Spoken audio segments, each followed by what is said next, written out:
আজকে আমরা পাঁচটা পর্ব পড়বো। তো আমরা গতদিন দেখছিলাম প্রথম শ্রেণী বিন্যাস কে করছে, ক্যারোলাস লিনিয়াস। তিনি জাস্ট দুইটা ভাগে ভাগ করছে, উদ্ভিদ আর প্রাণী। এছাড়া আর কিছুই করে নাই, মানে কামের কামিনী কিছুই করে নাই। তাহলে কামের কাম কে করছে? হুইটেকার, তাই না? তো হুইটেকার 5টা রাজ্যে ভাগ করছিল। এই 5টা রাজ্যের নাম কি কি?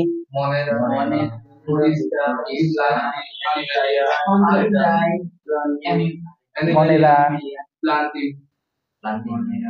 প্রোটিস্টা। গতদিন কার কার নাম জিজ্ঞেস করছিলাম? সাইফ বলো। মনেরা, প্রতিষ্ঠা, ফানজাই, তারপর প্লান্টি। সবার নাম কি সাইফ হয়ে গেছে? তাহলে যার নাম সাইফ শুধু সেই বলো। অ্যানিমেলিয়া। এর মধ্যে আবার এই 5টা রাজ্য হুইটেকার দিছিল। হুইটেকারেরই ছাত্র ছিল মার্গুলিস। মার্গুলিস আবার পণ্ডিতি করে এই 5টাকেই 2টা ভাগে ভাগ করছিল, তাই না? কি কি ভাগে ভাগ করছিল সাইফ? সুপার কিংডম 1 আর সুপার কিংডম 1 কোনটা কোনটা আর 2 কোনটা কোনটা? মানে সুপার কিংডম 1 হচ্ছে মনেরা, আর সুপার কিংডম 2 তে হচ্ছে প্রতিষ্ঠা। শুধু মনেরা। Super kingdom 1। আচ্ছা, তাহলে সুপার কিংডম 1 হইলো শুধু মনেরা, আর সুপার কিংডম 2 তে বাকি সব। তো এইগুলো হলো রাজ্য, আর এর মধ্যে এইটা হইলো সুপার কিংডম।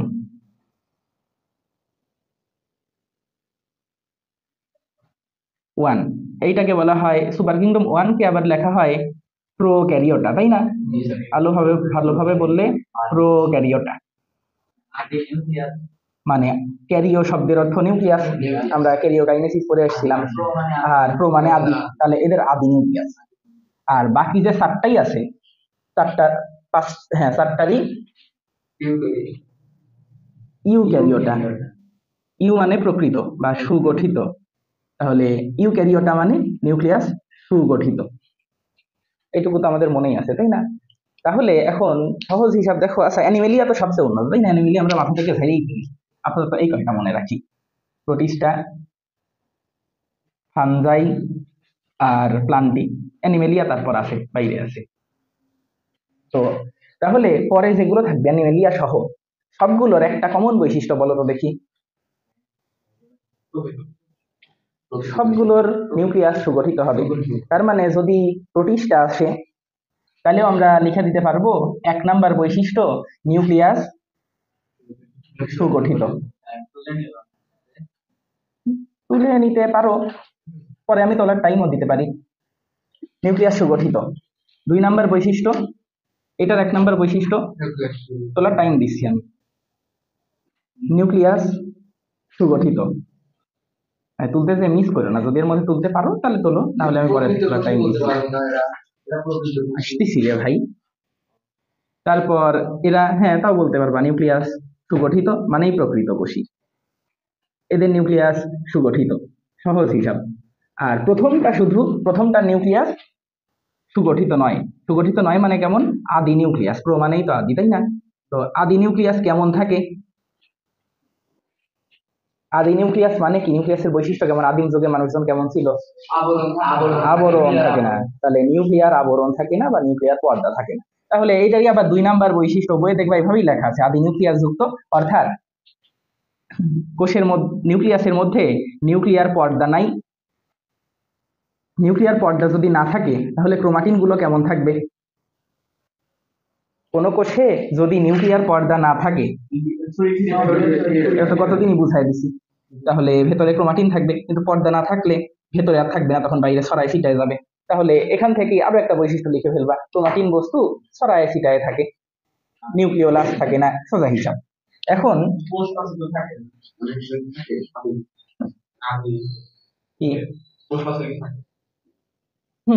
উদ্ভিদ কোষে কোষ প্রাচীর তো থাকবেই, আদি কোষ তো থাকেই, ব্যাকটেরিয়ার একটা কোষ প্রাচীর থাকে। আচ্ছা, তাহলে প্রোটিস্টা, এইটাই কি লিখবা?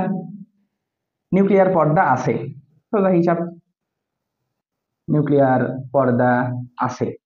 ফানজাই কি নিউক্লিয়ার পর্দা আছে না আছে? নাই, আছে, কারণ সুগঠিত নিউক্লিয়াস। Same to same. কি হইলো, বুঝে গেল? তাও ভালো, আমি ভাবছি আমার ফোন করে গেল নাকি। মনের আর একটা বৈশিষ্ট্য বলো দেখি তোমরা। যেহেতু মনে হয় আদিকোষী, আদিকোষের বৈশিষ্ট্য আরেকটা কি আছে?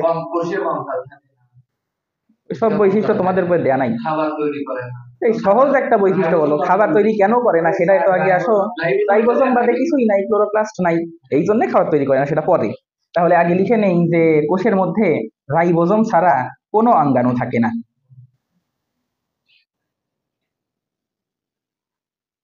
হলো আরেকটা বৈশিষ্ট্য।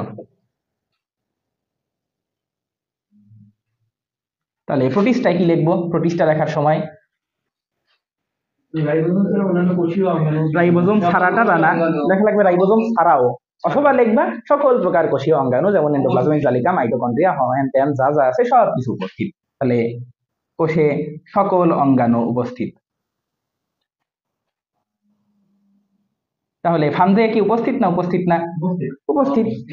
সবগুলো সেম, সবগুলো সেম। এই পর্যন্ত আমরা গতদিনের পড়া পড়ছি, হ্যাঁ না?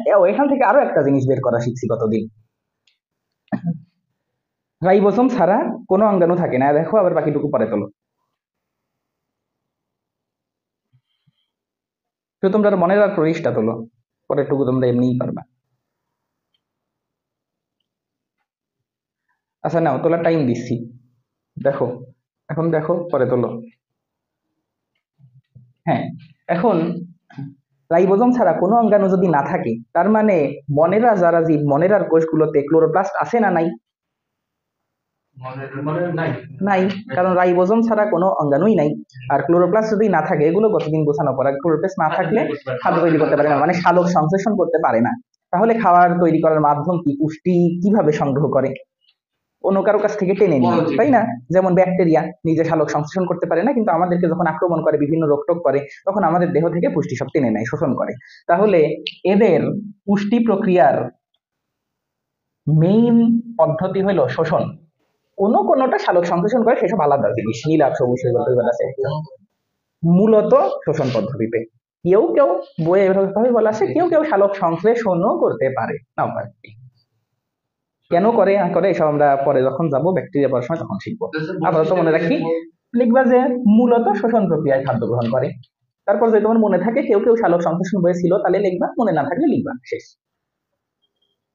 আচ্ছা, প্রোটিস্টায় কি সকল অঙ্গাণু আছে না নেই আগে বুঝে নাও, তারপর তোলো। প্রোটিস্টায় কি সকল অঙ্গাণু থাকে না থাকে না? থাকে, কারণ এরপরে এই ইউক্যারিওটার মধ্যে যারা যারা আছে সবারই নিউক্লিয়াসেও সকল কিছু থাকে, মেমব্রেন টেমব্রেন পর্দা সব থাকে, আবার কোষেও সকল অঙ্গাণু থাকে। তাহলে প্রোটিস্টা ইউক্যারিওটার মধ্যে, প্রোটিস্টার মধ্যেও সকল অঙ্গাণু থাকে, ক্লোরোপ্লাস্ট থাকে। ক্লোরোপ্লাস্ট থাকলে কিভাবে খাদ্য তৈরি করে? সালোক সংশ্লেষণ প্রক্রিয়ায় খাদ্য তৈরি করতে পারে। তাহলে এরা কি করবে? সালোক সংশ্লেষণ করবে না করবে না? করবে, এরাও করবে, করার কথা। কিন্তু একটা পার্থক্য আছে। প্লান্টি মানে তো প্ল্যান্ট, আমরা জানি, এটাও সকল অঙ্গাণু থাকে, তাহলে সালোক সংশ্লেষণ করে, সেম আমরা দেখি গাছ সালোক সংশ্লেষণ করে। কিন্তু ফানজাই এর ক্ষেত্রে, ফানজাই মানে হলো ছত্রাক। ছত্রাক তোমরা দেখছো, ব্যাঙের ছাতা, আচার পচে গেলে আচারের উপরে জন্মায়, পাউরুটি পচে গেলে পাউরুটির উপরে জন্মায়, বালিশ কাঁথা পচে গেলে তার উপরেও জন্মায়, সাদা সাদা দেখা যায়, তাই না? অনেক সময় আবার কালো কালো দেখা যায়, দাগ দাগ। তাহলে এইটা কি সবুজ না সবুজ না? সবুজ না। তাহলে কি এটা ক্লোরোপ্লাস্ট আছে না নাই? তার মানে ফানজাই রাজ্যের যারা জীব, তাদের ক্লোরোপ্লাস্ট নাই, ঠিক না? তাহলে ফানজাইয়ে এইটুকু সেম, মানে সকল অঙ্গাণু ছিল, কিন্তু শুধুমাত্র এক্সেপ্ট ক্লোরোপ্লাস্ট, ক্লোরোপ্লাস্ট ছাড়া সব অঙ্গাণু থাকে। তো ক্লোরোপ্লাস্ট যেহেতু আবার নাই ফানজাইয়ে, তাহলে ফানজাইয়ের পুষ্টি কিভাবে সংগ্রহ করবে? সালোক সংশ্লেষণের মাধ্যমে না শোষণের মাধ্যমে? শোষণের মাধ্যমে, কারণ ক্লোরোপ্লাস্ট নাই, ক্লোরোফিল নাই, সালোক সংশ্লেষণ করতে পারবে না। তাহলে ফানজাইয়ে শুধুমাত্র শোষণের মাধ্যমে পুষ্টি সংগ্রহ করবে, এটা মনে রাখা লাগবে। এখন পর্যন্ত আমরা যা দেখছি সবগুলো মোটামুটি সেম, কারণ ওই এক বৈশিষ্ট্য থেকেই আমরা চলে আসছি, এই কুমিরের খাস কাটা গর্বের মতো, যে এটা নিউক্লিয়াস সুগঠিত, এগুলোতে সুগঠিত না। তাহলে নিউক্লিয়ার পর্দা নাই, তাহলে ক্রোমাটিন গুলো সরায় থাকে, এদের সরায় থাকে না। তারপর কোষে রাইবোজোম ছাড়া কোনো অঙ্গাণু নাই, আর এদের কোষে রাইবোজোম সহ সকল অঙ্গাণু আছে। তাহলে এদের যেহেতু ক্লোরোপ্লাস্ট নাই, রাইবোজোম ছাড়া কিছুই নাই, তাহলে এরা সালোক সংশ্লেষণ করতে পারে না।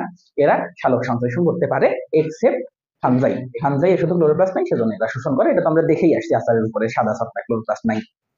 এখন এক্সট্রা করে আর কি মনে রাখবো? সহজ একটা জিনিস মনে রাখবো, যে যত উপরের পর্ব হয় তত কি উন্নত হয় না অনুন্নত হয়? উন্নত হয়। মানে মনে রাখছে প্রোক্যারিওট ইউক্যারিওটা বাদ দেই, মাথায় চিন্তা রাখি যে মনে রাখছে প্রোটিস্ট একটু উন্নত, তাই না? হুইটেকার তো এভাবেই করে গেছিল, প্রোটিস্টার চেয়ে ফানজাই একটু উন্নত, ফানজাইয়ের চেয়ে প্লান্টি একটু উন্নত। প্লান্টি মানেই তো প্ল্যান্ট, মানে উন্নত উদ্ভিদ। প্ল্যান্টের চেয়ে আরো উন্নত যারা হাঁটাচলা করতে পারে তারা অ্যানিম্যাল, তাহলে অ্যানিম্যালিয়া আরো উন্নত হবে। তাহলে এরা হলো অনুন্নত। এদের বৈশিষ্ট্য হলো এরা আদিকোষী, জানি তো এই যে আদিকোষী, আদি নিউক্লিয়াস, এবং এরা এককোষী। এককোষী, এককোষী কি উন্নত বৈশিষ্ট্য না অনুন্নত বৈশিষ্ট্য? সহজ উপায় হলো আমরা মানুষের সাথে মিলাবো, মানুষ কি এককোষী না বহুকোষী? বহুকোষী, তাহলে বহুকোষী হবে উন্নত বৈশিষ্ট্য। মানুষ তো সবার চেয়ে উন্নত, আশরাফুল মাখলুকাত, তাই না? তাহলে মানুষের বৈশিষ্ট্য বহুকোষী, এটা সবচেয়ে উন্নত, আর এককোষী হলে অনুন্নত। তাহলে এরা যেহেতু একটু উন্নত, এরা এককোষী হবে না বহুকোষী হবে? তাহলে এরা কি হবে? তাহলে আরো বহুকোষী মানে আবার কি বহু বহুকোষী লিখবো? তা তো লেখা সম্ভব না। এই জন্য মনে রাখবো যে এরা এককোষী, ওয়েট, এরা কেউ কেউ এককোষী, কেউ কেউ বহুকোষী। মানে এককোষীও হতে পারে, বহুকোষীও হতে পারে। এরা আরেকটু উন্নত, তাহলে এরাও এককোষীয় হতে পারে, বহুকোষীয় হতে পারে। এই দুটো তো কাছাকাছি। আর প্ল্যান্ট মানে উদ্ভিদ, প্লান্টিক যত প্ল্যান্ট আছে বা উদ্ভিদ আছে, আমরা তো দেখেই আসছি প্ল্যান্ট গুলো, গাছপালা গুলো, আম জাম কাঁঠাল করা সব হয় বহুকোষী, তাই না? তার মানে প্ল্যান্টটি আরো উন্নত, প্ল্যান্টটি হবে পিওর বহুকোষী। তাহলে অ্যানিমেলিয়া কি হবে বলো দেখি? বহুকোষী। তাহলে প্রথমটা এককোষী, পরে দুইটা এককোষী বা বহুকোষী। এভাবে বইয়ে দেয়া নাই, বইয়ে দরকার হলে এভাবে লিখে রাখবা যাতে মনে থাকে। তারপরে এইটা বহুকোষী, কারণ মনে রাখাটাই ফ্যাক্ট, বইয়ে কি আছে না আছে এটা ফ্যাক্ট না। ওটা তো অবাধ শোষণ হয়, তাই না? আর এই তিনটাই কি সবাদ শোষণ হয়? কত কিছু দেয় নাই বইয়ে। হ্যাঁ, এটাই অবাধ শোষণ হয়, এইটাতে অবাধ সবাদ দুইটাই হয়, এগুলোতে সবাদ শোষণ হয়।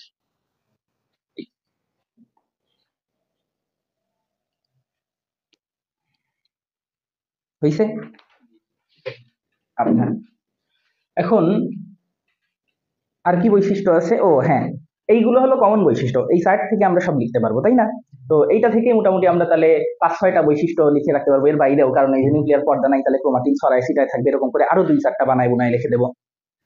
এখন মনে রাখা লাগবে এর বাইরে কিছু বৈশিষ্ট্য আমরা চিন্তা করে নিতে পারি, তোমাদের বইয়ে যেগুলো দেওয়া আছে। এখন তোমরা বই নাও, ছাত্রী বই বের করো।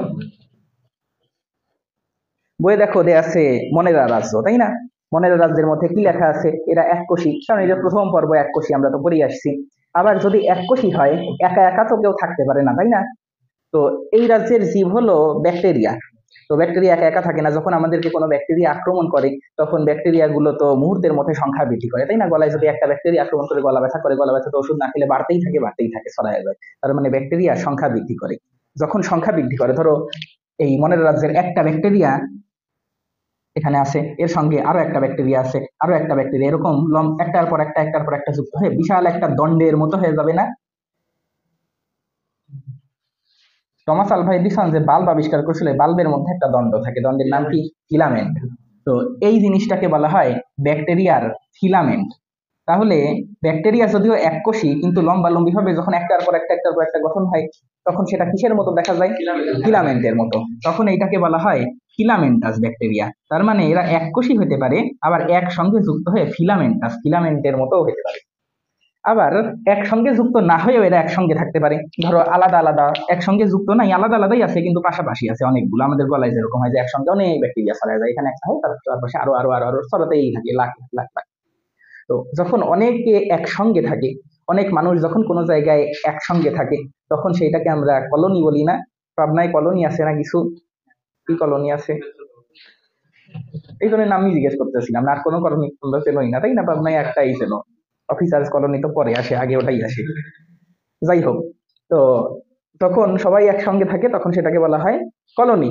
তাহলে ব্যাকটেরিয়াও একসঙ্গে অনেকে থাকতে পারে, তখন এটাকে বলা হয় কলোনিয়াল। তাহলে মেইনলি এরা এককোষী, কিন্তু একসঙ্গে মিলে মিলে ফিলামেন্টাস হতে পারে বা কলোনিয়াল হতে পারে। এইটুকু শুধু পরীক্ষায় এক্সট্রা লেখা লাগবে, আর কিছু না। তারপর বাকি সব বৈশিষ্ট্য আমরা জানি, নিউক্লিয়ার পর্দা নাই, একবার মিলায় নাও, খালি চোখ বুলায় নাও, রাইবোজোম ছাড়া কোনো অঙ্গাণু থাকে না। তাহলে মেইনলি শোষণ প্রক্রিয়ায় খাদ্য গ্রহণ করে, কেউ কেউ সালোক সংশ্লেষণে করতেও পারে, নাও পারে, এটা মাথায় রাখার দরকার নেই। ক্লিয়ার? কোনটা ফিলামেন্টাস?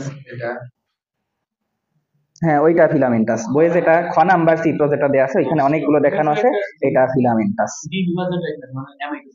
ও হ্যাঁ, এটা বলতে ভুলে গেছি, যেহেতু এককোষী জীব, আমরা কতদিন এইটাও দেখছিলাম যে যেহেতু এককোষী জীবের মধ্যে নিউক্লিয়াস থাকে এরকম, আর বাইরে শুধু একটাই কোষ থাকে। তো এই কোষটাই যদি এই মাঝখান থেকে, এটা তো আমরা ক্লাসে এইটাও পড়ে আসছি, মাঝখান থেকে একটু করে চাপ দিতে থাকে, আর প্রেসার দিলে আটার ডলারে যেরকম প্রেসার দিলে ওই পাশটা প্রসারিত হয়ে যাবে, সেই রকম নিউক্লিয়াসটাও প্রসারিত হয়ে এরকম ডাম্বেল এর মতো হয়ে যায়। তারপর একসময় আরো প্রেসারটা দিতে দিতে দুইটা আলাদা আলাদা কোষ হয়ে যায়, তাই না?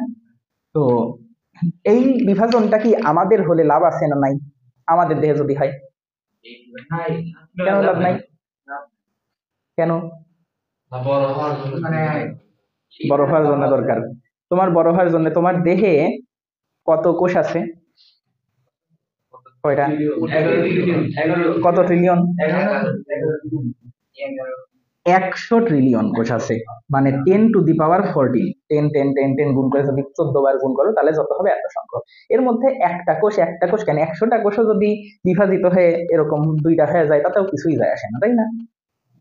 তাহলে কার যায় আসে? যার দেহে একটাই কোষ আছে তার যদি একটা থেকে দুইটা হয়ে যায় তাহলে তো সেই মজা, একটা ব্যাকটেরিয়া থেকে দুইটা ব্যাকটেরিয়া হয়ে যাবে, তাই না?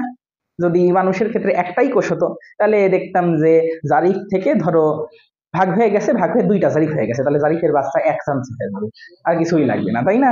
তো এইখানে যারা এককোষী জীব তাদের লাভ আছে, আমাদের লাভ নাই। তো তাহলে এরা যেহেতু এককোষী জীব মনেরা, এদের ক্ষেত্রে এই প্রক্রিয়ার নাম কি? আমরা ছোটবেলায় পড়ে আসছি দ্বিবিভাজন বা অ্যামাইটোসিস বিভাজন। তাহলে অ্যামাইটোসিস বা দ্বিবিভাজনের মাধ্যমে বংশবৃদ্ধি ঘটে। তাহলে প্রথম যে 5টা আমরা মনে রাখছিলাম, ওই 5টা এমনিতে মনে রাখবো, এইখান থেকে খালি এই 2-3টা একটু চিন্তা করা শিখবো। হ্যাঁ, মানে এককোষীর সঙ্গেই এটা লেখা লাগবে যে এককোষী হতে পারে অথবা একসঙ্গে মিলে ফিলামেন্টাস হতে পারে, এই জন্য তো আমি একসঙ্গে লিখছি। এটুকু কি বুঝতে পারছি? তাহলে প্রোটিস্টায় গিয়ে আমরা কি দেখবো এখন? প্রোটিস্টার বৈশিষ্ট্য মিলাও, মাইটোসিস হবে তাহলে। তাহলে প্রোটিস্টার মধ্যে যাও, প্রথম বৈশিষ্ট্যগুলো তো একই রকম থাকবে। এখন প্রোটিস্টার মধ্যে আবার দেখো এককোষীয় হতে পারে, বহুকোষীয় হতে পারে। তাহলে এককোষী যদি হয়তো, বহুকোষী হলে তো ঠিকই আছে আমাদের মতো, কিন্তু এককোষী হলে আবার কি হয়? একা একা তো থাকতে চায় না, তখন কি কয়? অ্যামাইটোসিস তো হয়ই, কিন্তু এককোষী জীব একা একা তো থাকতে চায় না, তখন কি করে? কলোনি গঠন করে অথবা ফিলামেন্ট গঠন করে। তাহলে প্রোটিস্টার ক্ষেত্রেও যেহেতু এরা এককোষী হতে পারে, তো নাও হতে পারে, বহুকোষী হতে পারে, কিন্তু এককোষী হইলে এরা তো কলোনিয়ালও হতে পারে অথবা ফিলামেন্টাসও হতে পারে। তাহলে ওই একই জিনিস, এরাও ফিলামেন্টাস হতে পারে সেম, এরাও কলোনিয়ালও হতে পারে সেম, লিখে দেব। তারপরে নিউক্লিয়াসের বৈশিষ্ট্য আসবো। নিউক্লিয়ার পর্দা আছে, নিউক্লিয়াস সুগঠিত, নিউক্লিয়াসের বাইরে রাইবোজোম ছাড়াও যত অঙ্গাণু আছে সব অঙ্গাণু আছে, সব অঙ্গাণু যদি থাকে তাহলে ক্লোরোপ্লাস্ট আছে, তাহলে সালোক সংশ্লেষণ প্রক্রিয়ায় খাদ্য গ্রহণ করে। দেখো দেয়া আছে না বইয়ে? যদি একটা জিনিস মিস হয়ে যায় তাহলে আমাকে বলো, আমি 9-10 বই অনেকদিন পড়াই না তো আমার ঠিক মনে নেই। আসতেছি।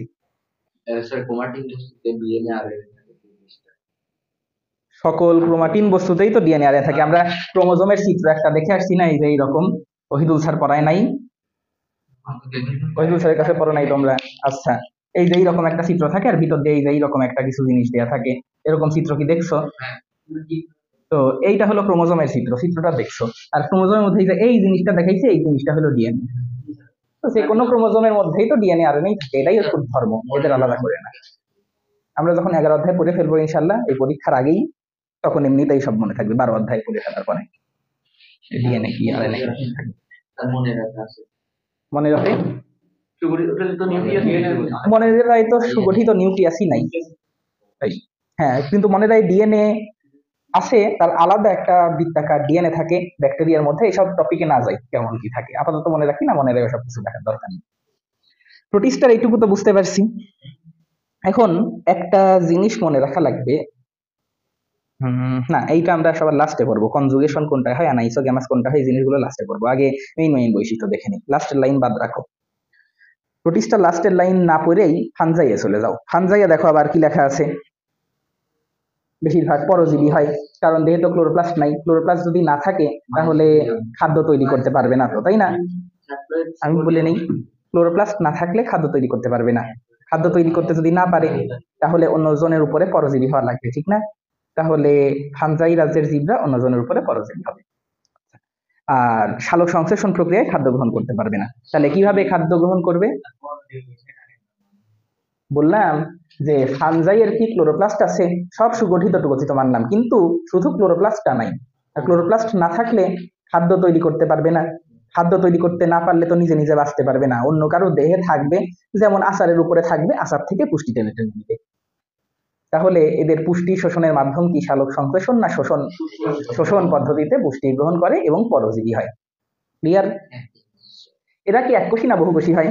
এরা এককোষীয় হতে পারে, বহুকোষী হতে পারে। যদি এককোষী হয় তাহলে কিভাবে থাকে জানো? ফিলামেন্টাস। এখানে কি দেয়া আছে? দেহ এককোষী অথবা মাইসেলিয়াম। ছত্রাকের ক্ষেত্রে দেখবা ছত্রাকে তো অনেক শাখা প্রশাখা থাকে, তাই না? ধরো এই একটা ছত্রাক, তো এইটার অনেক শাখা প্রশাখা বের হয় নিচের দিকে। আর এমনিতেও ধরো এককোষী ছত্রাকও যদি হয়, ধরো এই একটা ছত্রাক, এই একটা ছত্রাক, এই একটা ছত্রাক, এরকম অনেকগুলো ছত্রাক পর পর পর পর পর পর এইভাবে যুক্ত থাকে। এইরকম করে একটা ছত্রাকের নাম আছে পেনিসিলিয়াম, নাম শুনছো তো তাই না? যেখান থেকে পেনিসিলিন ওষুধ পাওয়া যায়। পেনিসিলিয়াম ছত্রাকগুলো এইভাবে যুক্ত থাকে একসঙ্গে পরপর অনেক অনেক অনেক অনেক। যখন এইভাবে ডালপালার মতো যুক্ত থাকে একটার পর একটা একটার পর একটা, তখন এইটাকে বলা হয় মাইসেলিয়াম। মাইসেলিয়াম। তাহলে এইখানে দেখে মনে হচ্ছে যে অনেক কোষ আছে, বহুকোষী ছত্রাক, কিন্তু আসলে বহুকোষী না। বহুকোষী হইলে তখন এদেরকে বলা হয় মাইসেলিয়াম। তাহলে আমরা পরে আসছিলাম এককোষী বা বহুকোষী। এইটাই আমাদের শুধু মনে রাখা লাগবে যে যদি বহুকোষী হয় তাহলে এটাকেই আমরা বলি মাইসেলিয়াম। অনেকগুলো একসঙ্গে থাকে, যেমন পেনিসিলিয়ামে থাকে। এটা বইয়ে লিখে ফেলো, যেখানে দেয়া আছে এককোষী বা মাইসেলিয়াম, মাইসেলিয়ামের ভিতরে লিখে ফেলো মাইসেলিয়াম অর্থ বহুকোষী। তাহলে তোমাদের ওই ছক অনুসারে মনে থাকবে যে আমরা তো পড়ছিলাম 3 নাম্বার পর্ব এককোষী বা বহুকোষী। বহুকোষী মানেই মাইসেলিয়াম।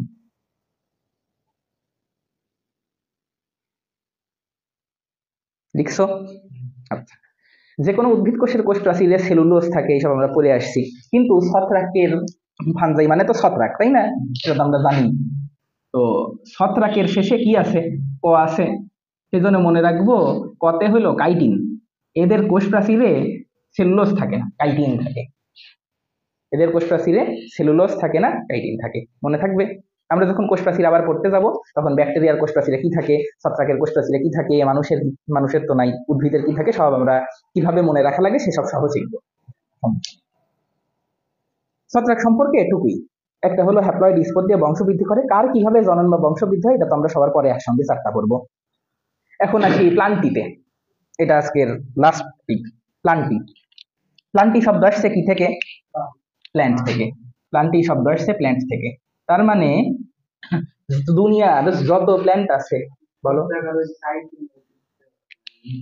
বললাম ছত্রাকের মধ্যে ক আছে, সকল কোষ প্রাচীর সেলুলোজ টেলুলোজ দিয়ে গঠিত হয়। সব আমরা এমনি শুনছি, কোষ প্রাচীর তো এখনো পড়ি নাই, পরের অধ্যায়ে পড়বো। মনে রাখবো অন্য কোষ প্রাচীর সেলুলোজ দিয়ে গঠিত, যা দিয়ে কেন না গঠিত হয়। ছত্রাকে ক আছে, এই জন্য এদের কোষ প্রাচীর কাইটিন দিয়ে গঠিত। আর এই জিনিসটা আমরা আবার কোষ প্রাচীর পড়ার সময় আবার পড়বো, তখন কোনটার কি দিয়ে গঠিত সব আমরা মুখস্থ করার টেকনিক শিখে নেবো, সমস্যা নেই। এই অধ্যায় এত যদি নাও মনে থাকে তাহলেও প্যানিক হওয়ার কিছু নেই। বুঝতে পারছো তো? ছত্রাকে কাইটিন নির্মিত কোষ প্রাচীর থাকে।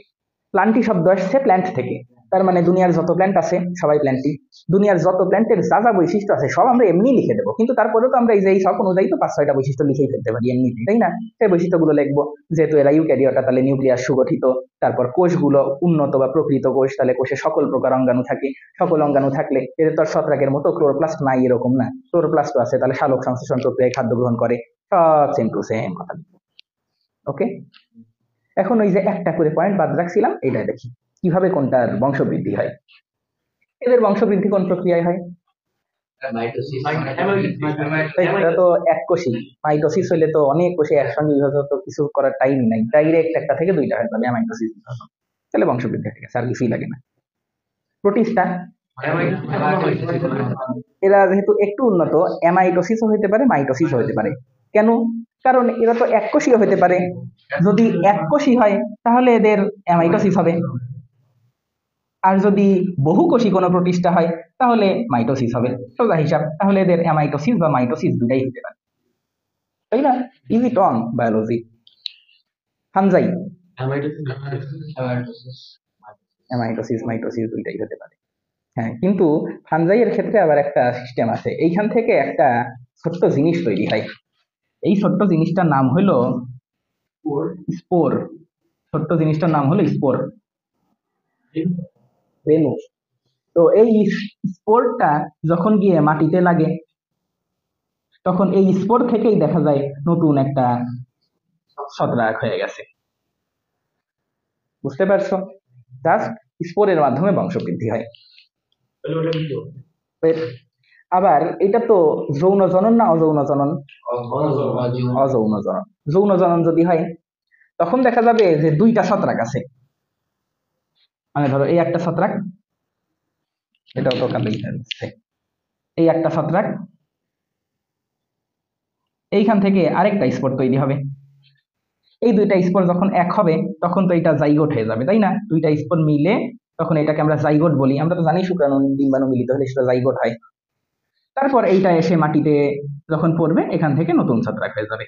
এই প্রক্রিয়া তাহলে সহজ প্রক্রিয়া, তাই না?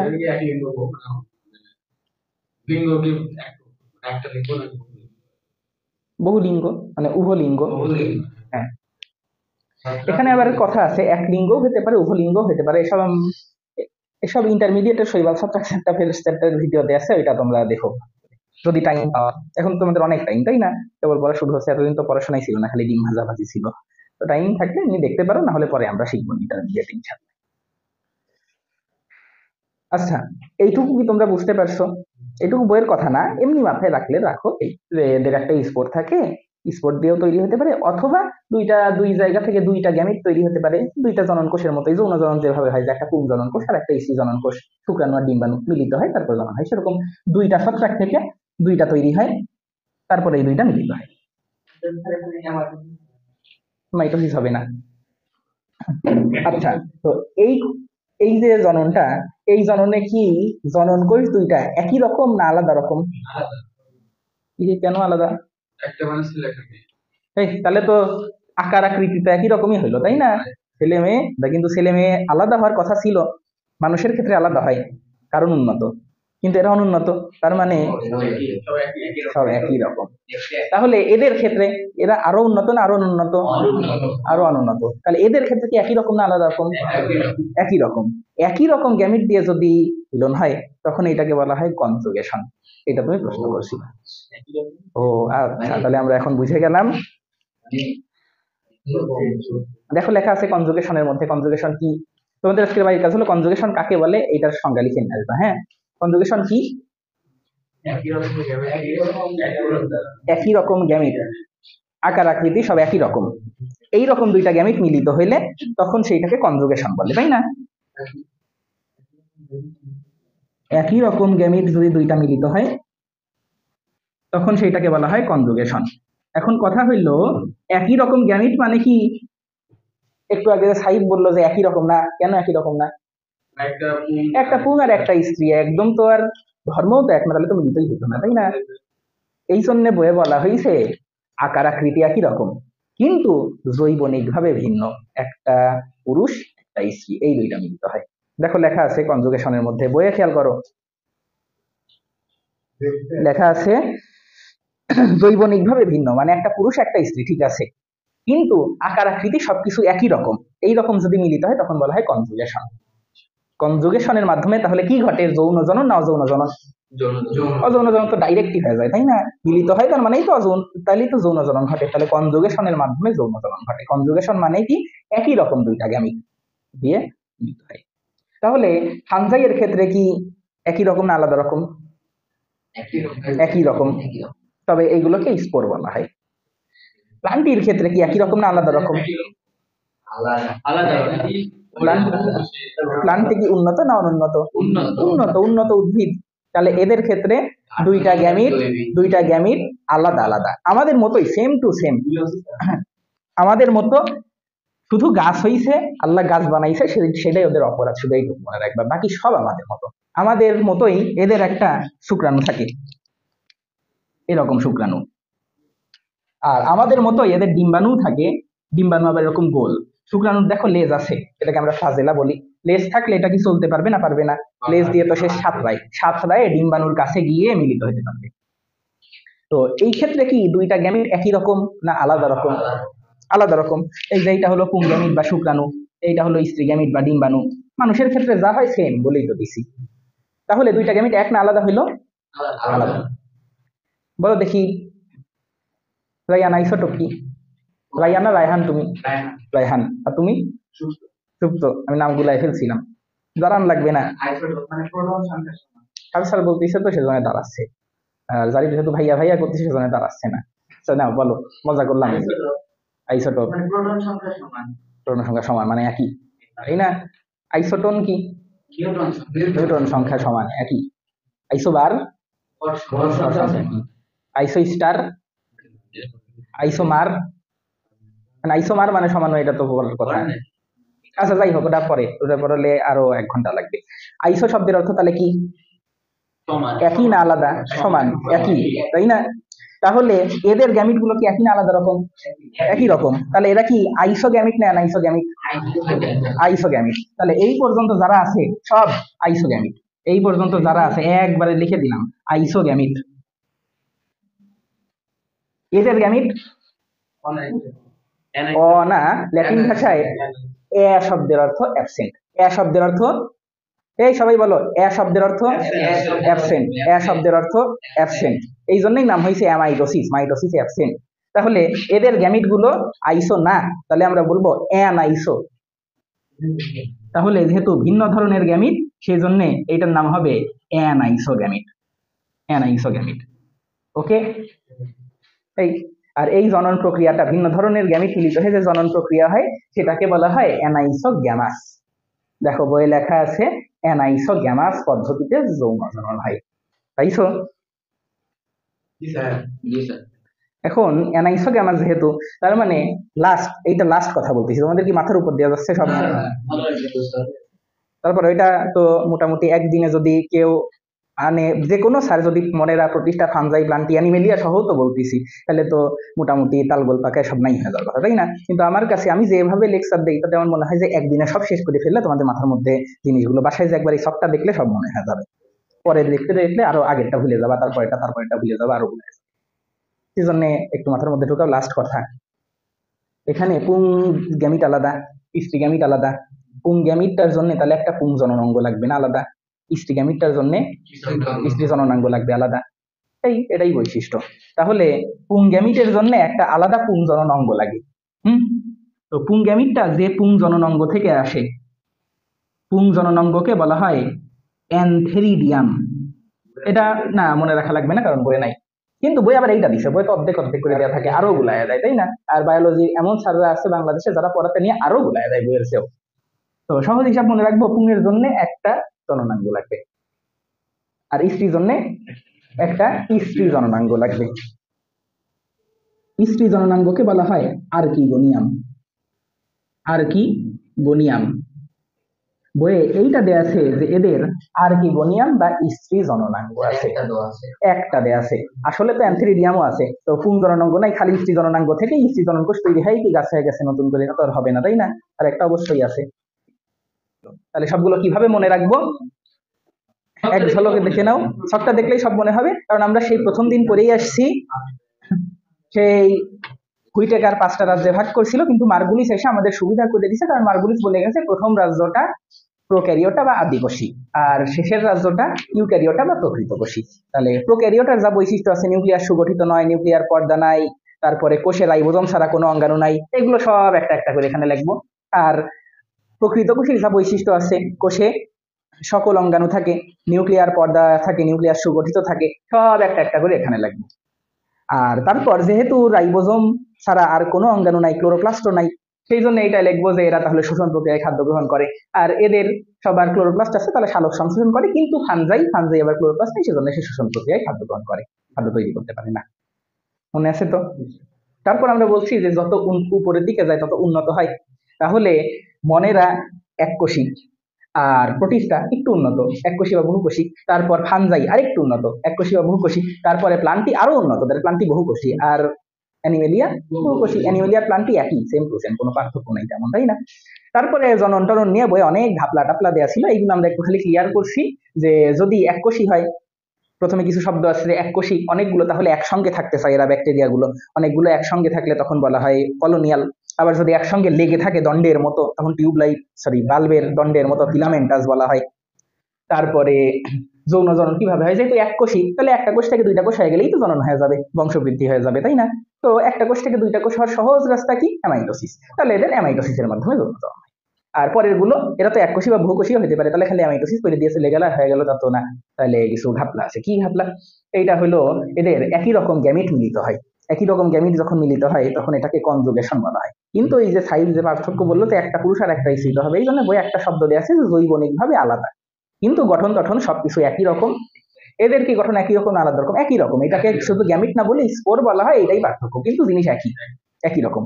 তাহলে এরাও উন্নত, এরা যেহেতু একটু উন্নত তাই এদের গ্যামিট দুইটা একই না আলাদা? আলাদা।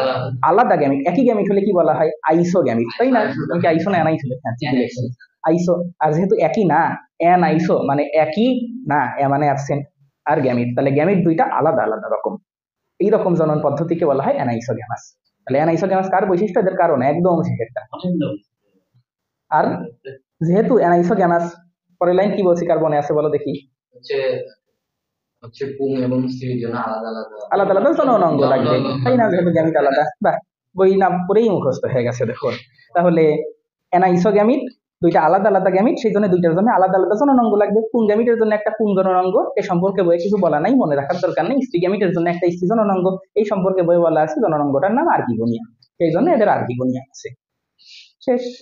তাহলে পরীক্ষায় যেটাই আসুক এমনি খালি এই জিনিসটা মাথার মধ্যে রেখেই 5-6টা বৈশিষ্ট্য এমনি ঘ্যাট করে লিখে দিতে পারেন, পরে এগুলো মনে থাকুক আর না থাকুক সমস্যা নেই, তাই না?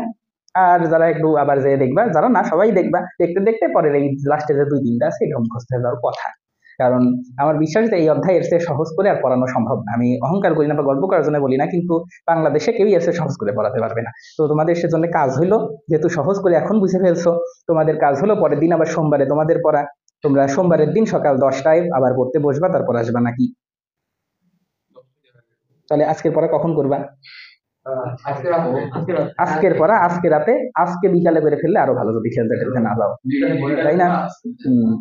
কারণ আজকেরটা যদি তুমি এই পড়াই পড়বা, কিন্তু ওই দিন পড়তে চাই দেখবা 2 ঘন্টা লাগবে আর ভুলেও গেছো। এখনই আমি বলে দিছি, এখনই তোমার মাথার মধ্যে কাজ করতেছে, এখন যে খালি বই মিলাবা, বই আরেকটা কথা বলে দেই, বই কখনোই পড়ে তারপরে মিলাতে যাবে না। আগে তুমি মাথার মধ্যে চিন্তা করবা, ও ভাই তো এই সব পড়াইছিল, এটা এই ছিল এই ছিল, তাহলে প্রতিষ্ঠা এই বৈশিষ্ট্য মনে থাকবে, আচ্ছা তাহলে বইয়ে পড়ে দেখি কি আছে, তারপর মিলাবা, তাহলে দেখবা সহজ। কিন্তু যদি আগে পড়তে যাও তখন দেখবা ওরে আল্লাহ, বইয়ে পত্র পত্রিকা নিউজ প্রিন্টের লেখার মতো কি কি লেখছে কিছুই মাথায় ঢুকছে না। বায়োলজি পড়ার শর্ত হলো তুমি বায়োলজি পড়বা না, তুমি মাথার মধ্যে রাখবা আগে থেকেই, তারপর যে বইয়ে মিলাবা, পড়বা না, শেষ। ওকে, লাস্ট উদাহরণ বাদ আছে, মনের আর কিছু উদাহরণ আছে, কারণ উদাহরণ মনে রাখা লাগবে না, পরীক্ষায় যদি আসে মনের রাজ্যের প্রাণী কারা, তখন কি করবা? মনের আর প্রাণী হলো 2টা, ব্যাকটেরিয়া আর নীলার সবুজ শৈবাল। প্রোটিস্টার প্রাণী মনে রাখা লাগবে না, এমসিকিউর জন্য বাকিগুলো বাদ দিয়ে দেওয়া হবে। তাই এইটার east, mycelium, Penicillium, sorry east, mushroom, Penicillium, এইগুলো আবার কোন রাজ্যের জীব সেটাও তো মনে রাখা লাগবে, তাই না? তাহলে এরা ফানজাই রাজ্যের জীব, ইস্ট, মাশরুম, পেনিসিলিয়াম লিখে দিলাম, নাম দিয়ে তোমরা লিখে ফেলবা বইয়ে যাতে মনে থাকে। হ্যাঁ, তারপর প্লান্টি শব্দেই বোঝাচ্ছে প্ল্যান্ট, তাহলে দুনিয়ার যত প্ল্যান্ট আছে সব প্ল্যান্টই, সেটা মশও হতে পারে, ফার্নও হতে পারে, নগ্নবীজী উদ্ভিদ হতে পারে, আবৃতবীজী উদ্ভিদ হতে পারে, যত উদ্ভিদ আছে সব প্ল্যান্ট। আর এরপরেরটা হবে অ্যানিমেলিয়া, যত অ্যানিমেল বা প্রাণী আছে, সে যে পর্বেরই হোক, মৎস্য হোক, উভচর হোক, সরীসৃপ হোক, সব প্রাণী অ্যানিমেলিয়ার সদস্য হবে, সহজ হিসাব। ওকে।